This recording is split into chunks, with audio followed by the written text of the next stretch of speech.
Bonjour à toutes et tous, correction de l'exercice CGC 106. On vous parle d'un spinel qui est un type de cristal MgX AlYO4 qui est constitué donc d'ion magnésium, d'ion aluminium, donc deux cations, et d'ion oxygène. Et il cristallise dans une structure où les ions O2- occupent une structure CFC. On vous dit absolument rien d'autre sur le sujet.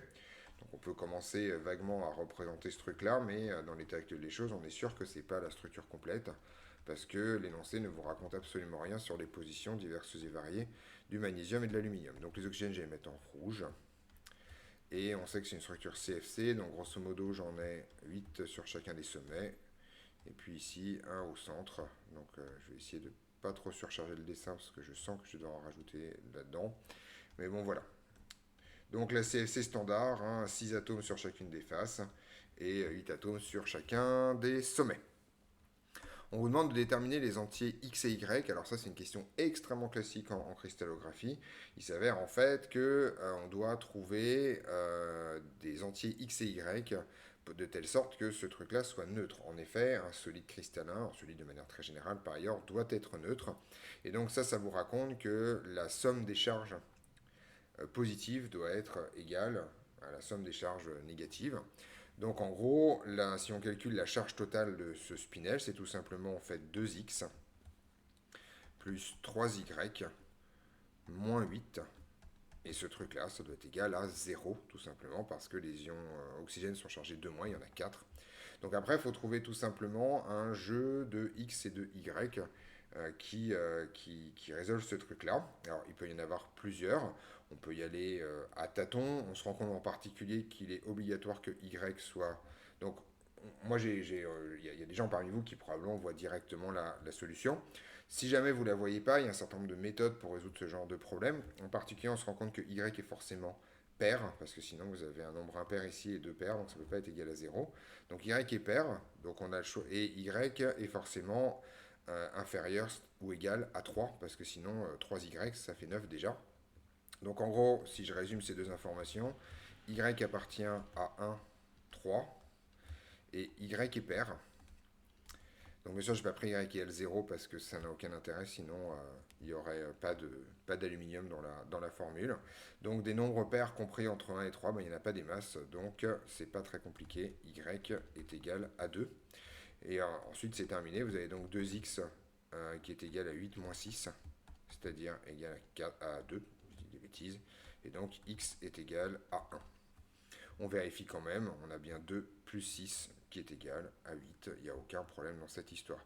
Donc la formule brute de la spinel, c'est tout simplement en fait Mg1, ouais, je ne vais pas mettre le 1, c'est débile, Al 2 O4. Et voilà la formule brute de cette histoire obtenue par neutralité.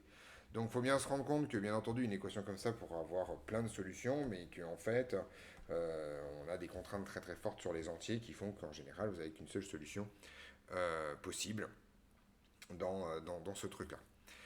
Ensuite, on vous raconte que les ions Mg2+, occupent des sites tétraédriques. Le D est important dans cette histoire et le D est important dans cette histoire pour les ions Al3+. Alors en fait, ça c'est une question extrêmement simple. Il s'avère que le nombre de sites tétraédriques total dans la maille, c'est 8, et que le nombre de sites octaédriques total dans la maille, c'est 1, plus 12 multiplié par 1 quart, c'est-à-dire 4. Tout simplement parce que les sites tétraédriques, il y en a 8 et ils sont à l'intérieur de la maille, alors que les sites octaédriques, il y en a un au centre.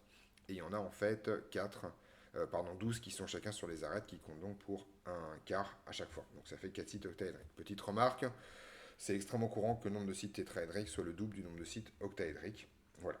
Et le nombre d'oxygène, de d'ion O2-, je mets O2- ici parce que sinon je vais le confondre avec le site octaédrique, et bien en fait c'est le nombre d'atomes dans un CFC, et ça on le sait d'après le cours, c'est 4 atomes par maille. On peut le retrouver très facilement puisqu'il y a 8 atomes qui comptent pour un huitième au sommet, ça fait 1. Et 6 atomes qui comptent pour un demi sur les faces, ça fait 3, donc 1 plus 3 égale 4. Or, la formule vous raconte que vous avez 2 fois moins de Al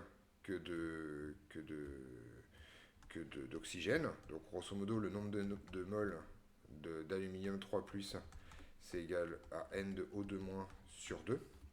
Et le nombre de moles de Mg 2+, c'est égal au nombre de moles de O2- sur 4, d'après la formule brute que vous avez ici.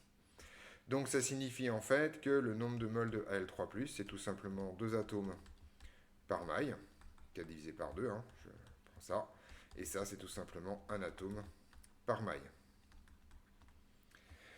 Autrement dit, les ions Al3+, on vous dit qu'ils occupent les sites octaédriques. Il y en a 2 dans la maille. Or, en tout, des sites octaédriques, il y en a 4. Donc, en fait, le taux d'occupation, si je calcule le taux d'occupation, et bien, en fait, pour les sites octaédriques, eh bien, il y en a manifestement 2 d'occupés sur les 4 disponibles. Donc, c'est 1,5. Et pour les sites tétraédriques, qui sont occupés par les ions Mg2+, vous en avez un occupé sur les 8 disponibles, donc vous avez un taux d'occupation de 1/8, ce qui répond à la deuxième et dernière question de cet exercice. On se retrouve donc dans d'autres vidéos pour d'autres corrections.